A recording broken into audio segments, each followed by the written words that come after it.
On this week's episode of Marketing O'Clock. Google is trying to improve their reporting with advertisers, releasing placement reports for PMax campaigns. Google is giving the HCU a big FU as it's being rolled into core updates, like the big March 2024 core update that's upon us. Did you think Google was going to let you run ad groups without any impressions? Impossible. All on today's show. Welcome, you are listening to Marketing O'Clock. Just stay tuned. Digital marketing news, but let's get specific. Digital ads, SEO and analytics, social media and more. Pretty much everything that'll make your website perform. With new shows every Friday. We give you the news with sass and puns and definitely hot takes. Thank you for tuning in. You know what time it is. It's officially Marketing O'Clock. Settle in, sit back, keep it locked. Hey there, I'm Christine Zernheld. AKA Shep. I'm Nicole Waddington. And I'm Greg Finn. And it's officially Marketing O'Clock. Here on March 8th, 2024. Hey everybody, thanks for joining us for another fabulous episode. Greg, what's going on over here? Well, y'all know I came back from vacation. I think people enjoyed seeing the Zapruder film of me recording at the PSAC from my son, who dropped the iPad and then turned it upside down to finish recording. People got a kick out of that. Did you share it with the world? Yeah. I saw it on our private Slack channel. Okay. No, it's in the show. Okay. And then the Paid Search Association shared it too. They're like, here's a behind the look. I'm like, oh, great. Like, this is like my life. But we were going a hike one day, and in the middle of the road were these hairy, like, pigs with something bloody coming out of their mouth. No. Hairy pigs, javelinas, they're called. Mm-hmm. And apparently they're all over the desert, and they'll, like, eat dogs and cats and stuff if you, like, let them out. But there's this family of javelinas crossing the road. And my kids, of course, they're sitting in the back. And, like, we stopped. I showed you a picture of it last week. And my kids are like, oh, they're so cute. I'm like, stay in the car. Like, don't leave the car. And so, like, let the javelinas pass, and we were looking at them. And then we go to a store, and we see... I'm scared. A stuffed javelina. Wait, they are cute. Oh, my gosh. It did not look like this. So it looks like a little anteater. I'm like, I need to get something that reminds them of Arizona. So, like, I bought them the stuffed javelina. Okay, so we'll put this here. Okay. So they were bigger than that in the video. Oh, they were huge. That is scary. Yeah, they didn't look nothing like that. I was just you brought a prop today. It was like Real Housewives on the reunion, like Kenya Moore. I didn't know what was going to come out of it. I was thinking the same thing. Scepter. Yeah. No, that was not what I was expecting. And then, so my kids name stuffed animals usually like pretty dumb names. Like, you have a polar bear. Guess what its name is? Polly. You know what I mean? You get an elephant. Guess what its name is? Ellie, right? Like, I don't know if it's similar or how naming. No, I just get like weird, like names that aren't names, like Junkst. Sometimes you get like Flash, or they have one that's name is Timothy Rockstar, which I don't even understand. But they're getting like creative with the names. So I'm like, all right, what do you guys want to name this? What do you think the answer is? What? It's called a javelina. A javelina. Harry? No, Javi. And I'm like, okay, like that's exactly what I figured. This is like, you're still like 2 years old, even though they're 9. And then my daughter goes, and this is my favorite name of a stuffed animal ever. And his last name is Lobby. So his name is Javi Lobby. I was driving the car. I almost had to pull over. I'm like, that is the most ridiculous thing. And it's like went from like one of their blah names to like an extravagant name. That's Javi amazing. Lobby. I don't think That's those beautiful. 2 words have ever been uttered together before in life. No. Probably never again. There we go. I really Javi appreciate that they let you bring it in today. It was nice of them. Yeah. Well, I kind of just stole it. Was it a dream or a nightmare or real? In your video, I thought it had a disgusting rat tail. Did I make that up? Because this guy does not have a tail. I can look at the video again. There it is. It's a terrible picture. Oh, yeah. But look how big. It's as They're big as a big. fire hydrant. It could hurt somebody. Yeah. But not Javi Lobby. It's really scary. And we should get into the news now because I know someone else who could hurt somebody, and it's Google Ads. Of course. First up in the news this week via Nicola Agis from Search Engine Land, I want to ask you guys. So they announced a new feature this week. What do you think, what's a feature that you would just love to hear Google Ads announcing? I wonder if this is it. Something you've been begging for. Something that I've been begging. I would love to be able to change a target return on ad spend for a Performance Max campaign right within the campaign. That'd be nice. That'd be nice. Wouldn't hurt Google Ads one bit. No. Nicole? I would love to see more search terms. That would be so wonderful. Well, this is what you're getting. Google Ads will automatically start pausing ad groups with low activity. From March 11th on, ad groups created at least 13 months ago that have not had any impressions in the past 13 months will be paused to improve budget efficiency for advertisers. The rollout is expected to take 7 weeks with completion for all production in Google Ads accounts by April 30th. So definitely watch your accounts, watch your change history, and see if anything's changing here because you are not going to get a heads up as far as we can tell. You will be able to unpause them, but Google suggests, quote, reviewing them before unpausing them. And if you do unpause them and they don't get any impressions for the following 3 months, Google will automatically pause them again. So this is something, again, they haven't had impressions for 13 months. It's nice of them to make the window that big if they're going to do this because it accounts for seasonality. And you may think why? I guess why, but it's not going to hurt us that bad, so maybe we don't want to scream a lot. I'm going to share a take from Nava Hopkins that she shared on LinkedIn this week. She said, I'm over the moon with this update. For years, I've been begging brands to pause what's not working so budget efficiency can win the day. This is absolutely a net positive. Google sets budgets at the campaign level. If you have too many ad groups looking at you accounts with 10 plus, odds are your budget won't be able to support all of them. Ad groups with no impressions drag down the overall quality of the campaign. If you have too many keywords in ad groups doing nothing, that averages in bad data. 0 impressions is not the same as low search volume, and it is confirmed that low search volume keywords are not going to hurt you. However, if you have an otherwise worthy keyword or ad group that's not just getting any action, it's going to average bad data. I guess I get it that it could affect the data, but again, if they're not serving and not getting any impressions, what's the big deal? I don't get how this helps us or Google Ads. And where my mind went is the same place that PPC Greg's mind went. I didn't see this, but can I guess what he's going to say? Yeah. Okay, I'm probably going to be way wrong. You're going to have your ad groups that have right now 0 impressions. That threshold is going to move up. And it's going to say, oh, if you don't have a certain number, you're going to be ineligible, or that's going to be paused so that you cannot make it into the auction. And then things like PMAX will pick it up. So he didn't stretch that far about the threshold changing, but yes. Okay. He thinks and I think it's all going to come back to PMAX. He says conspiracy theory for me is that along with deeming low search volume keywords ineligible, Google can push off more traffic to PMAX campaign when an account is running search and PMAX alongside each other. Keep in mind prioritization of identical keywords. And then he notes the documentation with that, where if a keyword in your search campaign is ineligible to serve because of low search volume, it can go to PMAX. And now we're pausing keywords without telling people. Yes. It's just, why would they do it just to help us have good data? That's not something Google Ads would care about. They never do that. And that's, I would have no problem with this. And I think Nava makes some good points here. But the point she's missing is the fact that you can now be not eligible due to search volume. That's not my problem. Yeah. That is Google's problem, that you don't have enough people searching.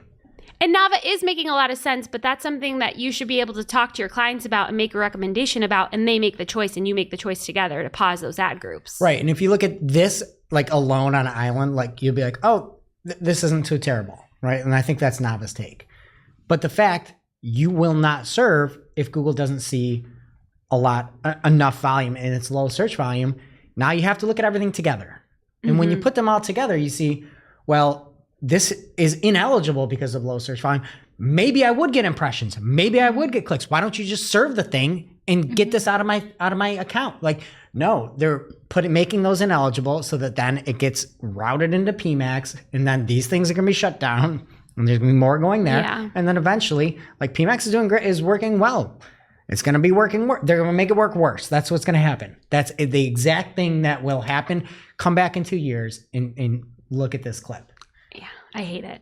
And we've all worked in like SaaS accounts with very, very niche terms. It Right. would be so wonderful to just be able to add them all to a keyword list, and maybe nobody's going to search them, and maybe they are, and your ad will be there. But you can't even see that right now because No. they're ineligible due to low search volume. So this is like two things that are working together, and you have to look at it in that format, and it stinks. Yeah. I hate it. I mean, I just worry that you won't be able to tell, like, did I pause this ad group or did Google? And is there going to be any record of who did what? So I'll just jump ahead to one of my paid stories. The new version of Google Ads Editor 2.6 launched this week with 8 new features, and one of them is a pause by the system reason. So it seems like, I bet it'll be added to change history. I'm hoping that, you know, you can segment by user if something happened in Editor or online or what tool, and pause by the system will be an option. So hopefully we're going to at least see a record of it. something that there are no good records of yet. I have no charts for this yet because it's too early for this, unfortunately. It happened the day before we recorded here. But according to Barry Schwartz over on Search Engine Land, Google is releasing massive search quality enhancements in March 2024. It is a core update and multiple spam updates. So with this change, the Google Helpful Content update is now going to be part of the core update. And apparently it's going to lead to a 40% reduction in unhelpful content within search. This sounds like They don't usually say talk stuff like this. Right. You don't usually hear all this. And they went on and had a blog post and talked about all the different things that it might be targeting. So again, this one seems bigger. And Barry was talking about it too, where in November last year, when Danny, I believe it was a Brighton SEO, was like, buckle up. And everyone was like, buckle up, buckle up, buckle up. Like this might be what he was. Everyone's at PubCon together too. They're probably Is everybody there? Not us. I talked to Casey. Casey's there. It seemed like some fun people were there. I had a little FOMO. Okay, I didn't see too much. Akvila and Casey were together at a bar Yeah, with Digital Sam I Am. I didn't see him there. No. I would have liked to be at that bar. Okay, next year you can go. Okay. You should Anyway, just they're sign probably just all talking about this. I have FOMO. up. So additionally, there are several new and updated spam policies that will begin enforcing through automated algorithms and manual actions. According to the Google Post, they are looking to reduce low quality, unoriginal results, keep more spam out of your results. They're looking at kind of going after scaled content abuse, site reputation abuse, and then expired domain abuse. So a lot of those things that people have kind of workarounds and you know, black hat, if you want to call it that, type SEO efforts. So hopefully those go away. And as I mentioned, the helpful content update is now part of core updates, not just this one, but any future one. So there will be no more helpful content updates. The last one was, I believe, September 2023 helpful content update. Now it's all just rolled into the part of the normal updates. According to, this is where the 40% came from. Elizabeth Tucker, the director of product search at Google, told Search Engine Land that we expect the combination of this update and our previous efforts will collectively reduce low quality, unoriginal content in search results by 40%. And then Danny Sullivan, the search liaison for Google, apparently had been, again, advising us to buckle up. And this is likely what we were buckling about. It's all coming together. But there's no like good charts yet. So we'll have some good ones Next week. I need to see. I'm looking at these charts and it's like, there's just nothing. We don't have good charts yet. All the SEOs are at PubCon. And you might recall earlier this year on the show, we covered the release of an Analytics research report that had evidence that Google was running search ads on brand unsafe Google search partner inventory. And on X last week, there was some confusion following an announcement from Google that you would be able to see campaign performance broken down by search partners. But Ginny from an Ads Liaison account clarified that this feature is only available for PMAX campaigns right now, and that they would be evaluating whether to extend this feature to other campaign types in the future, like search. I don't know. I just feel like in general, when you're running on Google search, you should be wary of search partners. Like, it sucks that we don't get reporting by placement, and it's great that you have it for PMAX now, it looks like. But like, if you're running ads, just double check your settings. it's a risk you take when you have that checked and you're on search partners. Also, is there anybody over there with a brain in their head? If you're like, hey, the search partners network could be a problem for Performance Max campaigns, wouldn't you be like, hey, don't just remove it from all your search campaigns? Why don't you just like allow you to see what those search partners are? And if you don't like something, I would then use it remove more. Yeah. I would try it more. For 100%. Sure. Why wouldn't you? And it's not that much more logic to just be like, oh, let's just not see it from PMAX. Let's see it from search. It's probably harder to do what they did. It's harder like- to explain, why know, you did it that way. Yeah. And then we got to go to people, well, we can't use search partners on search because we can't see where the placements are there, but we don't have an option to use search partners on PMAX, but we can see where those search partners are on PMAX, and then we can apply it to the account negatives.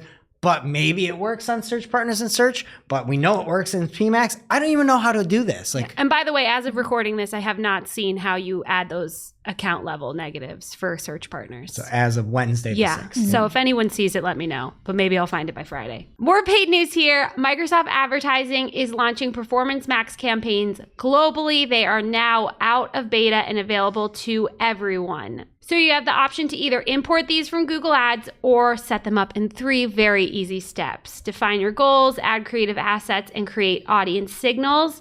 Microsoft also announced that if you previously imported PMAX campaigns from Google when PMAX wasn't available in Microsoft, so they came in as Smart Shopping or DSA, they will quote, upgrade those campaigns to PMAX in a phased approach over the next few weeks.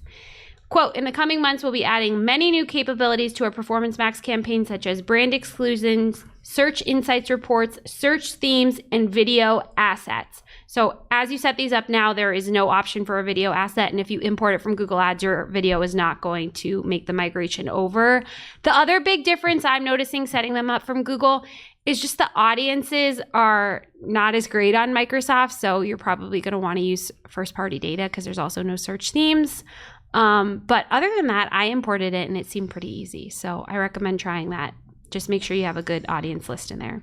Also, the CTAs. There's options in Microsoft for CTAs for Bet Now and Bid Now. Whoa. Crazy place, crazy times. I just thought that was interesting. Greg, you tested these in beta, right? Yep, I was in the beta trial for it, and I haven't been using it as much lately, but it's sort of hit or miss is what I would say from my tests. You see a lot of action and then little bits of action. So again, throw it in the mix, see what happens. It might work for you, might not. Give it a shot. Now it's time for this week's Take of the Week. This is a #fire digital marketing take with extra spice served up for you. We simply deliver the take for your consumption. We give no opinions. We don't influence. You make the call. This week's Take of the Week comes from Julie Bacchini at Neptune Moon on X. And she says, new PMAX questions answered from Think with Google. From the first answer, paraphrased, we won't show you the stats for channels within PMAX because you might get the wrong idea about the performance if you actually see it. Trust us to always do what's best. Insane. You might get the wrong idea about performance if you actually see it. That's Julie's. Oh, Julie's take. I ruined it. Julie has the take. can we cut that? No, we can leave this in. We're leaving this in. Yeah, it's fine. That sounded like something Google actually said. What they said wasn't that different. Okay. What they said was Performance Max optimizes your results across all of Google's advertising channels rather than in single channel silos. It intentionally doesn't show channel specific KPIs because looking at aggregate ROAS or CPA for a single channel within Performance Max can actually be misleading and doesn't accurately represent the value of a given channel. How could that be misleading? Well, maybe you just need to give mobile apps a little more time. Stupid. Maybe you just need to give it a little, maybe that's been warming everybody up, is that placement on Candy Crush. That is insulting. That I agree. What do you think? Like, you're like, oh, if you, all we're looking for is more data. And if you see that your video is driving higher return, I can take that information and I can go put more money into video specific campaigns and say, oh, this thing really resonates. To say that if you see the data in a single channel and it will be misleading. That is a misleading statement. That hurts. It does. Terrible. Now it's time for this week's ICYMI. ICYMI, people. This is something you just might not have seen. Maybe something that you overlooked, but you shouldn't have. ICYMI people, Nicola from Search Engine Land has an article on Google Ads solutions. We announced that these were coming, but I don't ever know if we confirmed that they were here. But they're basically like out of the box script tools that you don't need to set up. They're just in there for you. So they have cool tools, cease and desist, that will let you filter your data by campaign, ad group, keyword, and other dimensions, set flexible budgets, manage negative keyword lists throughout your account, sort your data by any metric, and they have handy tools that'll let you export your data in a lot of formats, including Google Sheets, which is really nifty. So check those out if you haven't yet. There's some cool things that you can play around with in there. Now it's time for this week's Pew Pew Lightning Round.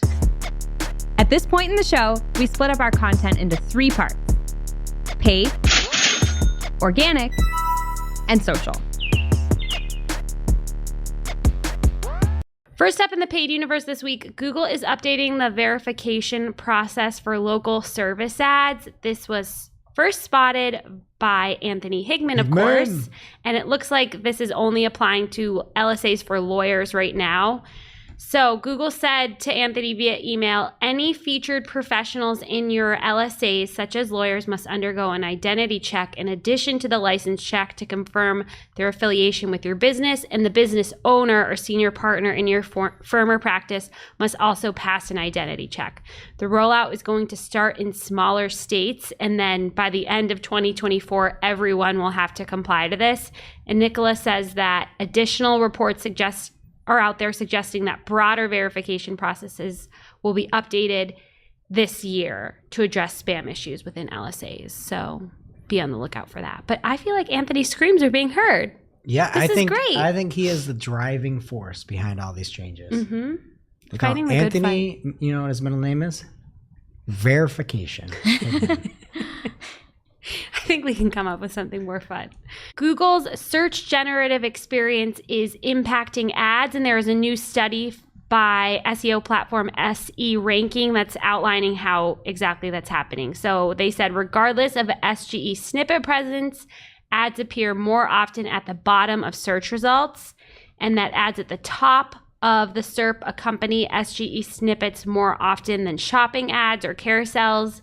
They also said that shopping ad carousels usually appear above the SGE snippet, and niches like fashion, beauty, and e-commerce are more likely to feature shopping ads. So we just all have to be ready for the SGE rollout and keep an eye on this because it's going to impact ads for sure. TikTok launched a new data portability API as part of its efforts to comply with the Data Markets Act, which is being rolled out this week. It enables users to authorize the transfer of their information in third-party apps like profile information, post information, followers and following lists, activity in the app, and direct messages. Currently, this is only limited to the European Economic Area, but it could roll out to everyone else later. I think this is interesting because TikTok, I feel like, doesn't even care about hiding how much they're watching you. You will send someone a TikTok, like I'll send someone here a TikTok via Slack, and it sends it to them in the app via DM too. Or I'll send someone a TikTok and they'll send it to like someone else, and it'll show up in the TikTok app like I sent it directly to that person. Like it's watching you and it doesn't care about letting you know. It's very sketchy. So I think everyone should use this feature is all I'm saying. Next up from Adrian Decker, he noted that Microsoft added Copilot in Bing ads. I also think that this was announced a while ago, but now he's finally seeing it in the platform. And another update from Anthony Higman on X. He says, woohoo, Google's stupid AF new PPC ad format. This is part of a, quote, small test, and now contains a new dumb search filter within the ad that are completely unrelated to my query. I hate Google and their cleverer expanded match BS games. So in this example, he is searching for workers' compensation lawyer free consultation, and the results are switching to Social Security lawyers. How is that legal? And then there's suggestions for brand names in here too, and disability lawyers in Philadelphia. How does he even have time to do work on the platform? Because he's doing so much Googling all day. He might be the number one Googler in the world. Do you think so? Like, he must be searching all day long. Definitely the number one lawyer Googler in the world. How does this make sense, though? If you're looking for something that's worker compensation, I understand like showing related results. I don't understand showing slightly related ads. That makes zero sense. It's not even slightly related. I mean, the word lawyers is there. It's like, That's it. yeah. To Anthony, they're not related at all. No, they aren't. I mean, again, slightly related because lawyers is there, but it's like saying I'm looking for a Segway to drive to work. Yeah. Here's a SUV. It's so They bad. both move. I don't want to like spend money for a Yukon if somebody's looking to buy a bike, you know? Yeah. I also think as part of that new verification process we were talking about, they should have to do some work on these headshots. I can never get past the headshots. Is this man really standing on top of this No, he's building not. in France or wherever he is? I think that's want that. Philly. That's Philly? Yeah, that's the big thing in downtown. I guess I need to go for a visit. It's pretty cool. That's an amazing view. I think it's fake. He's not on a building across. No, he from wouldn't it. be smiling He's in like front of a green screen. He's smiling like he just put a whoopee cushion under your chin and you're about to sit down. That's what that smile is. And they should verify that these headshots are updated within the last couple of years. I agree with that. Speaking as someone whose headshot hasn't been updated since they were like 25, but Do I look The young lawyers- in my headshot? I think I look old in that. yours has been updated recently, hasn't it? I don't can't even know. remember I it. have no clue. Yeah, you just redid yours, didn't you? I don't think so. I'm not redoing mine. I cut my hair off. That's my headshot forever. But these lawyers, they're paying for these headshots on Google Ads. They should need to update them. Update your headshots, people. What's happening in organic? In organic, Google has announced several upcoming changes aimed at ensuring compliance with the European Union's Digital Markets Act, the DMA, which is set to take effect this week, according to Barry Schwartz over on Search Engine Land. I think it was Barry Schwartz. What are the odds it's Barry? Like pretty high. Yeah. There's just like a article, I forget who did it. We'll link it in the notes. Look over on YouTube or in the podcast player of your choice about people that the kind of gender by articles written at certain publications. And it's like, if you look at Search Engine Land, that's Barry is just like making that. It's like, he just writes so much. And it was Nicola. Nicola does a lot It was too. Nicola. So this was her. So she's fighting Barry back. It's a battle. Barry's an incredibly fast talker, and he types faster than he talks. Yeah. So It's hard to keep up. yeah. Anyway, why do you care? The new rules coming into effect may impact businesses, particularly in adjustments to Google SERPs, potentially leading to reduced traffic for direct suppliers such as hotels and restaurants. However, Google has assured that it collaborated with the European Commission to strike a balance during the DMA compliance measures. So apparently there's more than 20 changes to its products in search and Google search. It's added dedicated units and chips to help people find comparisons. That was the big thing here is you need to be able to compare, not just let Google give you the answers for things like flights, hotels, shopping. And as part of the update, certain features like Google Flights unit have been removed from the search results page, affecting how consumers find business. So again, it seems like an overall good thing. There's going to be more comparisons listings showing up. All right, so fresh out of PubCon, Bing Webmaster Tools has gained new Index Now insights and a top SEO insights report.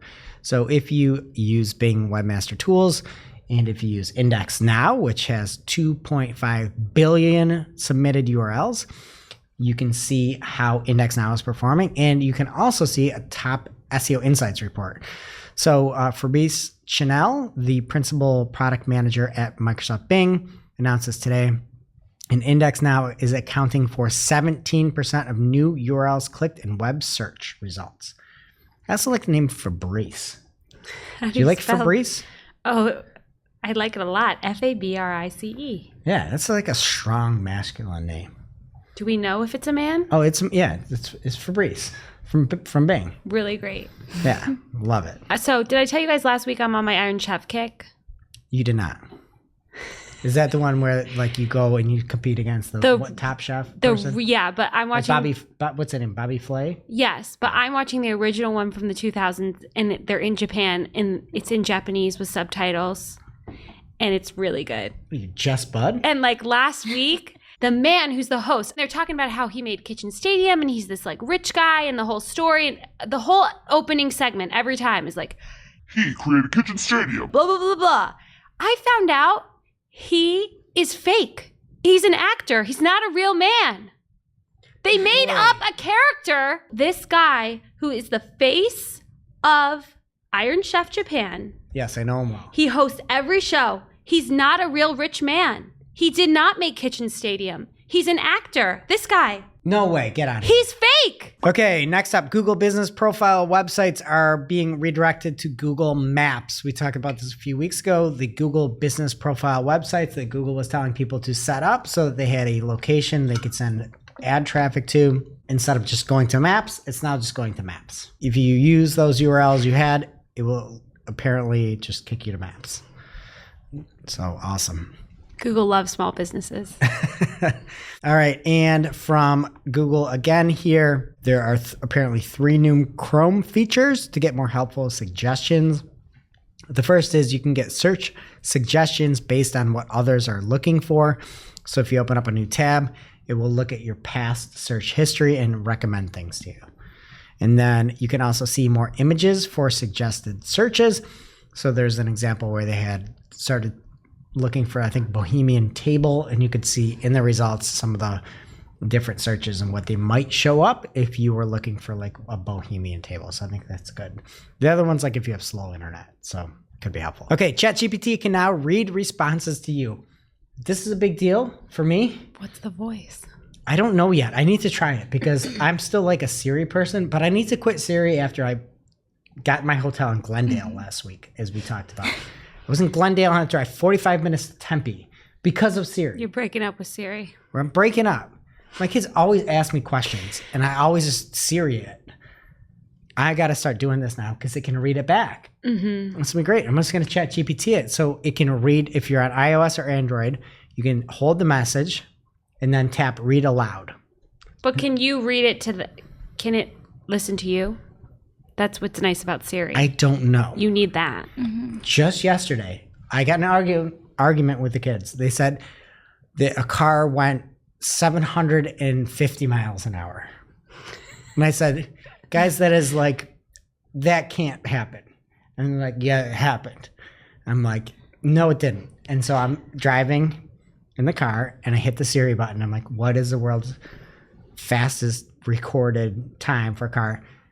1979, a car went 763 miles an hour. And I'm like, all right, I'm wrong. You're right. But it's the same as the moon landing suspicions. Like, why haven't we done it since if we did it in 1979? You brought that up, not me. I didn't bring that up. I still need to watch that. Oh, where the moon landing is all about the Shining documentary? Yes. It's What is really that good. called? Room. It's whatever the room number is from the movie. From Digital Information World, the go-to source of news. I just love that they take any poll that Barry puts out on Twitter and they turn it into a chart. They chart Barry. They chart the chart king. They turn the chart king into a chart, and it makes me so happy. And Barry had put a poll out saying, how are SEOs feeling about Google these days? Overwhelmingly, 68% like Google less now. 25.6% feel the same as before, and only 6.5% like Google more now. Compared to when? Who knows? It's digital information. Since the core update or what? I don't know. I can read the article if you want. I just like the chart. I didn't look at Barry's original X post. Can we just call them tweets? Can I call them tweets? I'm not stopping any. I will never say. say. I will never. I guess I do it for the show. I'm reading a book right now, and they're already talking about X. What book are you reading that's talking about X? It was the Kindle First Read. It's called The Rule of Threes, murder book. Of course. And, yeah, they're doing the detective, Constant Marlowe, is doing research on X to find the perp. I looked at the original tweet and Barry didn't put a time frame in. Okay.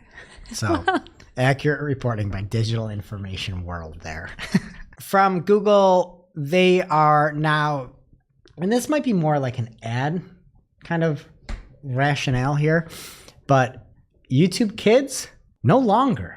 Do you use YouTube Kids? No, we just use the normal YouTube. I know a bunch of people that did use YouTube Kids. It's gone. It's going to be gone. It's going into the main app. And if you have it on your TV, you can get to a kids section from the YouTube app. I think that's kind of dangerous. Yeah, I don't have to worry about it yet because my kid doesn't know how to use a remote really, so I'm doing everything. Yeah. But I could see how that would be sketchy. Also, since we've talked about it last, I've realized a lot of the kids creators I watch on YouTube have their own app. Oh, their own app? Yeah. Yeah, I think people Super are trying Simple to get off. Songs. Blippy has his own app. Miss Dude Rachel Perfect. needs one. Yeah. I can't, like, that's the weird thing. Like, Mr. Beast doesn't.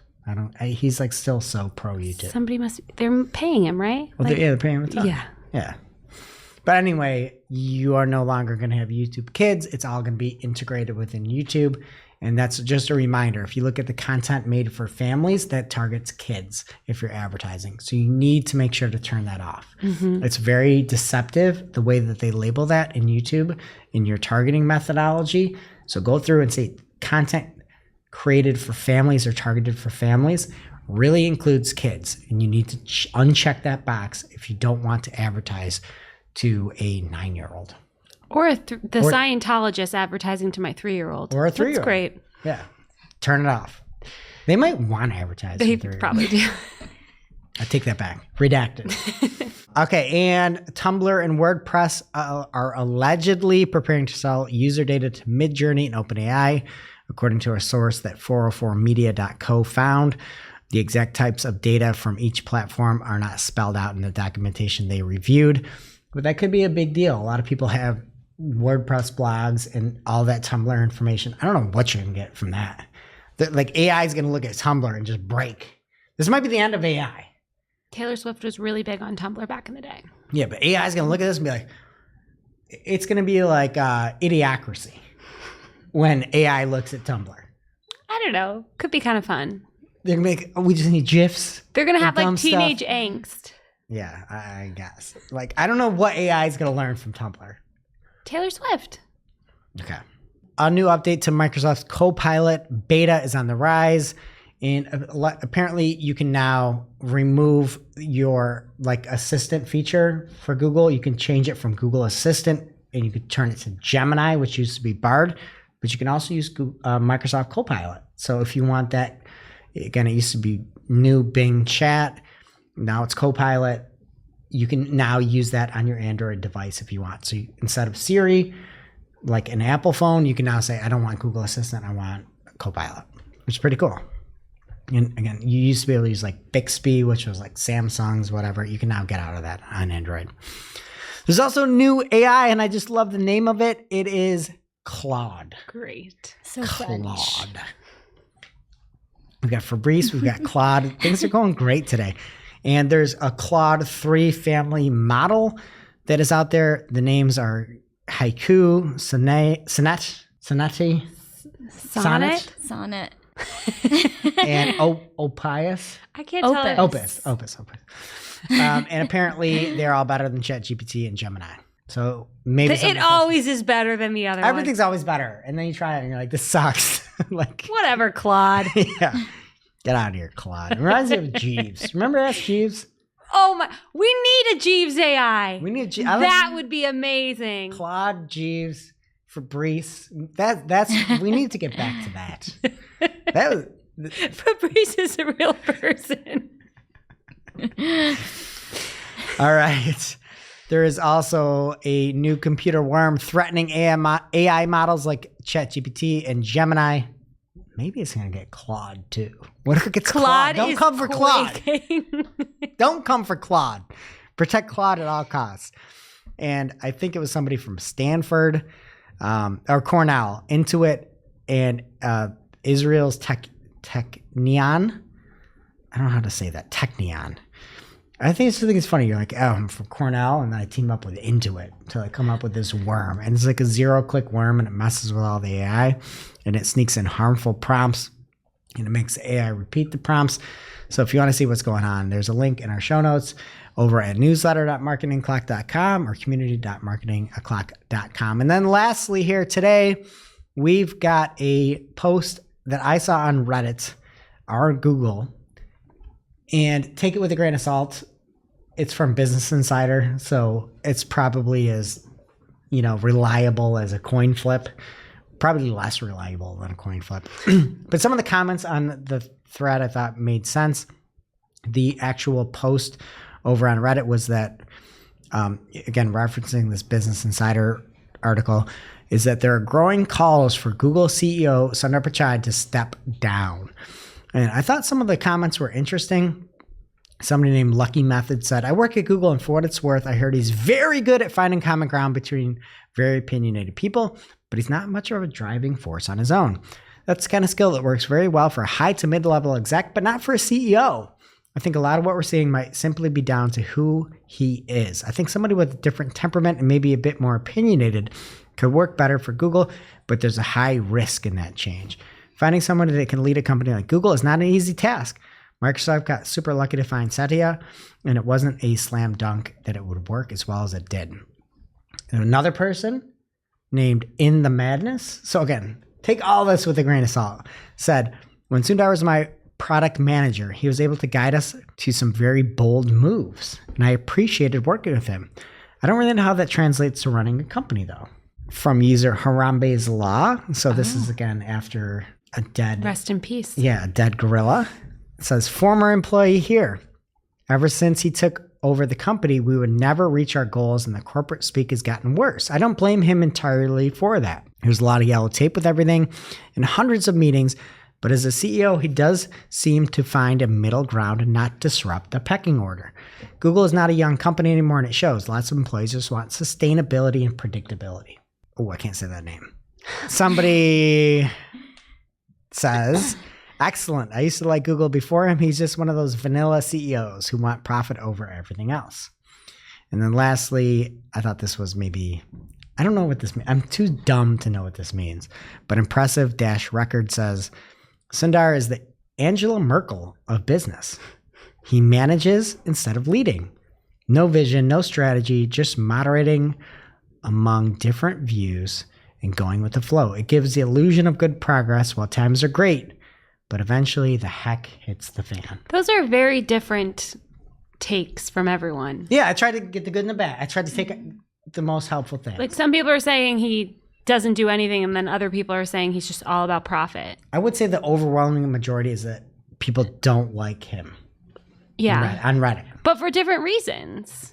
Some people are saying they don't like him because he's all about profit, and then some people are saying he has no vision at all. So, well, I think if I could distill all the Reddit comments down into one thing, he's good at managing people. He's good at like getting people to come together, but he has no vision, and it's a company that's lost its vision. Is my interpretation of the Reddit results. Yeah. And I don't know what to say with that, but that's just what the thing goes. And that's it, organic. What's happening in social, Nicole? All right. First up in social, X will be prioritizing pinned posts to your followers. So this will be like your front page, like the news, but you still need to post high quality content for the post to get wider reach beyond your followers. And Alex Finn at AlexFinnX Ooh, good name. Pointed out that this change is a winner for small accounts that might be drowned by engagement farming spam. You write high quality content, you guarantee your audience sees it. If your audience likes it and they share it, you grow no matter what size you are. I feel like that makes sense. If I you're like pinning it, it's obviously something you want out there. People are now just going to spam it, though. Every Pin post everything. Yeah. And Threads has launched a live test of its API with selected partners, enabling post scheduling in the app. Threads, the Threads team says that it's aiming for a broader launch of this API by the end of June. Are we talking about the how the social media was down this week at all? No. No, we couldn't. No. Well, I just saw a really funny take where people were like, "Oh my God, Threads is down too." Oh, I saw that. And then someone was like, because I think it was in Slack. yeah. Dozens of people have been affected. Next up in social, YouTube has rolled out a collab tool for Shorts to compete with TikTok's feature that already was doing a split screen duet thing where you can film yourself alongside another TikTok. And through this collab feature, creators of YouTube Shorts can record short form content alongside regular videos of their preference from the app's catalog, which is nearly 1 minute long. Why are they still stuck on 1 minute? I don't know. I'm surprised they haven't changed TikTok's it yet. going longer, so I wouldn't be surprised if in a couple months we hear that they're going longer too. And there have been reports that Twitter is growing in popularity as people, or X is growing in popularity as people continue to associate it more with Twitter. So when Twitter first transitioned to X, downloads took a massive hit and were reduced by 50% according to app figures. But new reports show that X platform is making a comeback with an 11% raise this year in downloads from December of last year. And we have a lovely chart here. I know we were missing some charts in SEO news. Do you know what this chart is? What? A good sledding hill. Yeah, right by July that is a black to diamond. September. Yeah, definitely. I don't know if that's good. Throw a helmet on. Yeah, seriously. Buckle up. TikTok and Meta have made changes to incentivize creative talent on their platform. So for TikTok, they're now allowing all creators to offer subscription packages, not just live creators, to try and provide more monetization options and keep top talent posting on the app. It's also bringing its creative program out of beta and renaming it to Creator Rewards Program. And finally, it is updating its creator portal within the Creator Academy platform, which hosts courses, articles, videos, and insights to help creators maximize their in-app efforts. And on a similar front, Meta has also made changes to their creative incentive program. So it's removing the restriction on how much creators can earn from the program per month. So up until now, the creator bonus program has been limited to a maximum payout of $30,000 per month. But now Meta says the sky's the limit. Creators can earn unlimited monthly payouts. And it's also expanding its program to Asian creators who have been unable to access this offering. It's What? also Is that like in the countries? Yeah, just like a market thing. I because was it's assuming. Okay. Wait, you said yeah, that. no, because it's an invite only program right now. Okay, we were about to catch a flight to California. Meta's also inviting participants to integrate Reels ads into their clips, providing even more monetization potential. And it's also continuing its transition. While it's also continuing to transition its video payout programs from ad-based to performance-based in order to better reward high-quality content on Facebook. That's smart. I like that. Yeah. I feel like you get so much garbage like just pushed down from the algorithm, and being like, hey, I'm going to do a thorough review and go actually sell product instead of just doing clickbaity content. I think this is great. Love it. And TikTok engagement has been reported to be way down for all brands, which is reflected in data from Rival IQ, Amplify, and Social Insider. And Andrew Hutchinson on Social Media Today points out that this could be a reflection of platform maturity and brand adoption. So as more brands come to the app, competition gets tougher and engagement necessarily declines. Or it could be that brands are producing less engaging content over time. And we have some more charts here. So we have the Rival IQ chart showing that TikTok engagement is decreasing. And we have the Amplify chart here. And that brings us to our real life segment, straight out of our accounts and into your ear holes. It's time for Working Hard or Hardly Working, where we talk about what's going on in our IRL work, good, bad, or otherwise. This week, working hard for me is the Google labels by your Google ad account ID. So I think Greg was the one who shared this in one of our weekly Monday meetings with the marketing team. And it's so helpful to be able to filter based on your client's Google ad ID and put it in a separate folder, because I don't have those memorized and I would rather just know which client Google Ads is talking about. Hardly working for me is trying to troubleshoot performance issues in Google Ads for same-day problems, because the data is just not fast enough. It's garbage. Even like early the next day is garbage. Terrible. It stinks. So be better, Google. What about you, Greg? So for me, we talked about solutions earlier in the show. I went through and I started playing around with it, and I'm like, let me see. There's something where you can see like abnormal behavior. I forget what the exact solution is called. I set it up for one account that we have, and I'm like, yeah, just show me if things are off. You get to choose a percentage of like spend or clicks or impressions, conversions, whatever. And I just set it up. You don't get to like name the emails that come to you. And so all I did is set this up, and I get these emails all the time now, and it says, your Google Ads account has misbehaved. Oh my gosh. It's like, wait, what?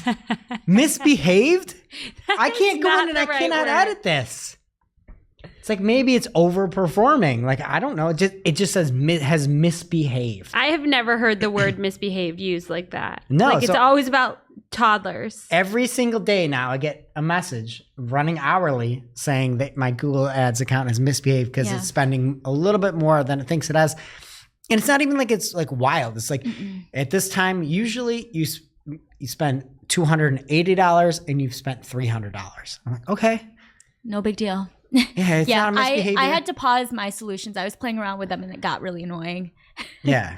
So I hope they fix it. But it could be cool for people that can't use scripts. But like the misbehaved thing is too much. And now for this week's Cool Tool. As a reminder, our Cool Tool segment is not an official endorsement or paid mention. We're simply sharing something we found in our travels that may be of use to our listeners and is really, really cool. This week's cool tool is from our friend Glenn Gabe at G Squared Interactive. So he has an article on his blog that explains how to extend a multi-site indexing monitoring system to compare Google selected and user selected canonical URLs via the URL Inspection API and Analytics Edge. So that was a whirlwind of a title, and that goes way over my head, but lucky for you, we have the article linked in our newsletter as well as on Discord, newsletter.and community.marketingoclock.com respectively. And it has a step-by-step guide to how to do this if you're interested. So pick your poison and check it out. Now it's time for our must-read marketing article of the week.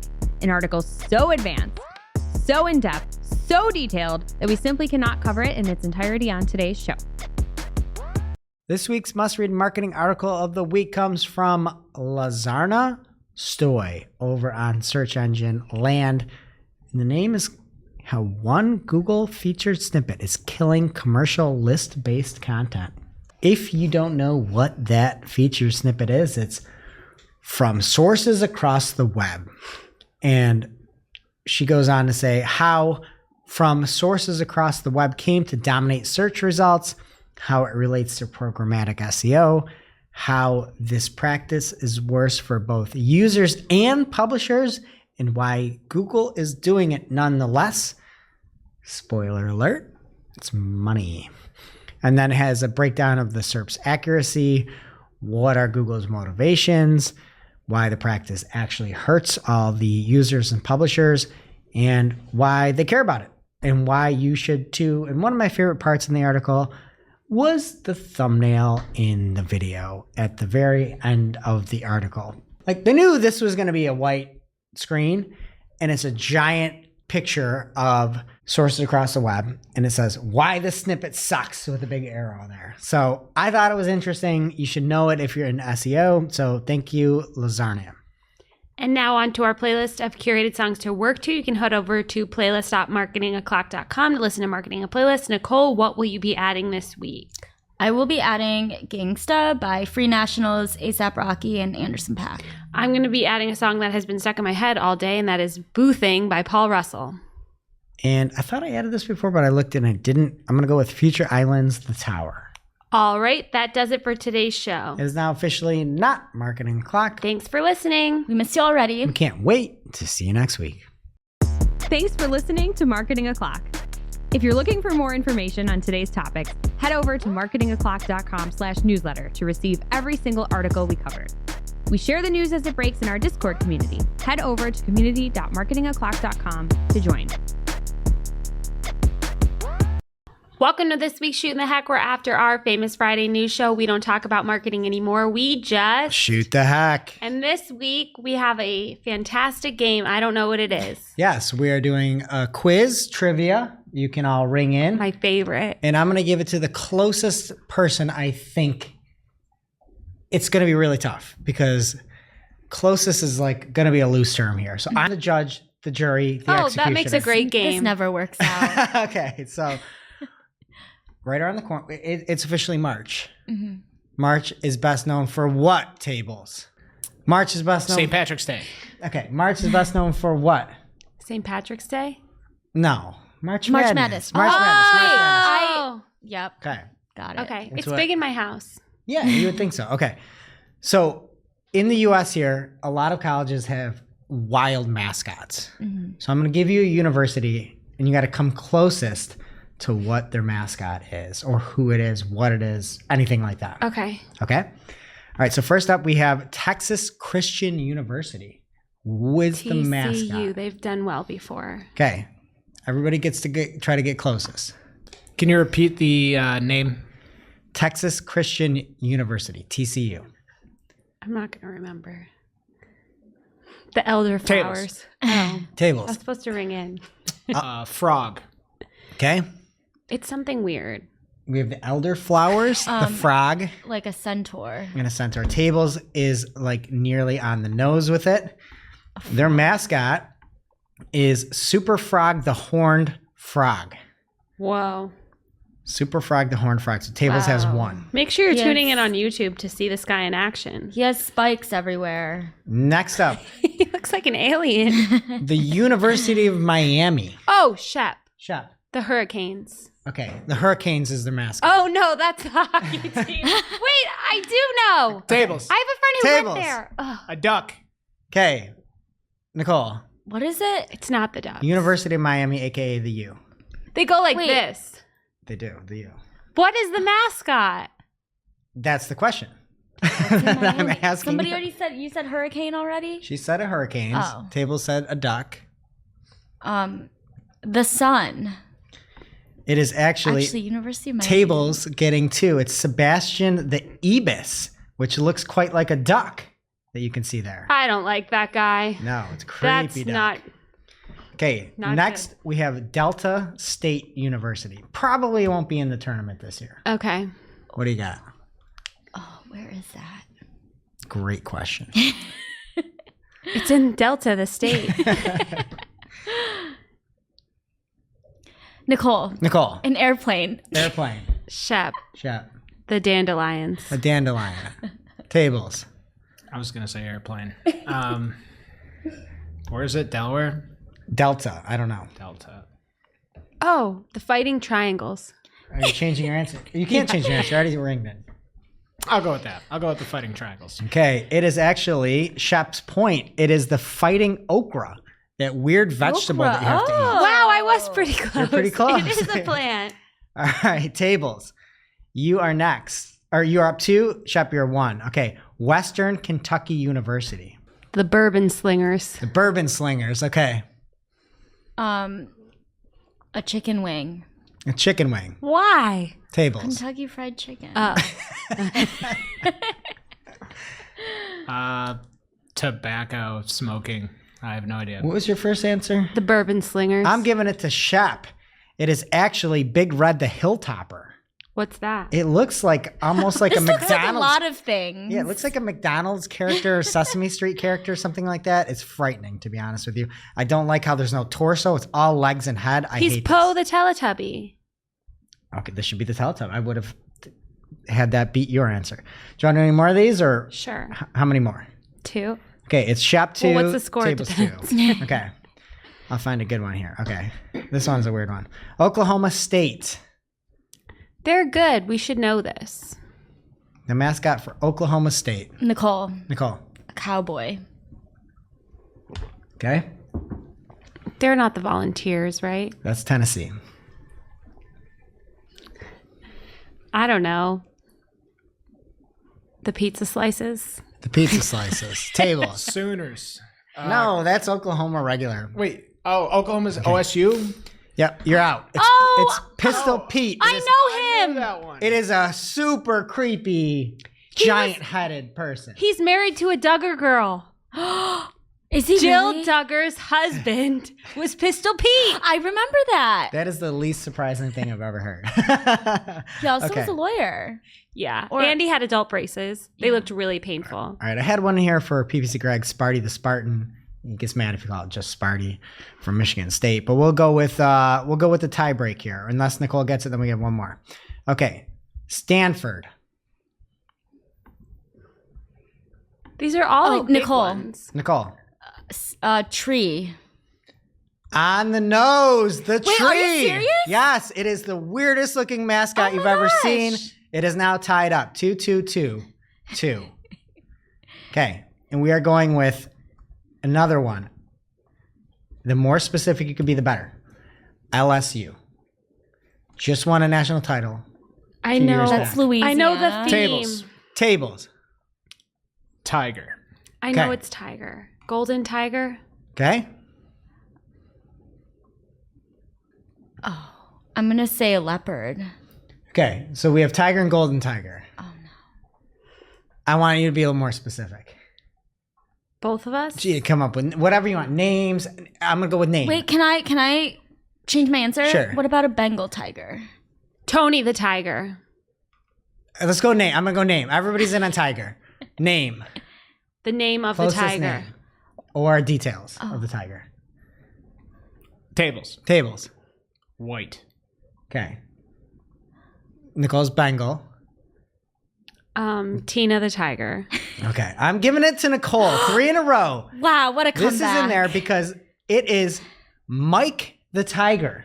And Mike isn't just a mascot. Mike is an actual Bengal tiger. Wow. They have a Bengal tiger as their mascot. On August 1st, LSU announced it had located a 9-month-old male Siberian Bengal hybrid tiger that may become Mike the 7th. The tiger was donated from Florida sanctuary that had changed owners and practices after blah, blah, blah.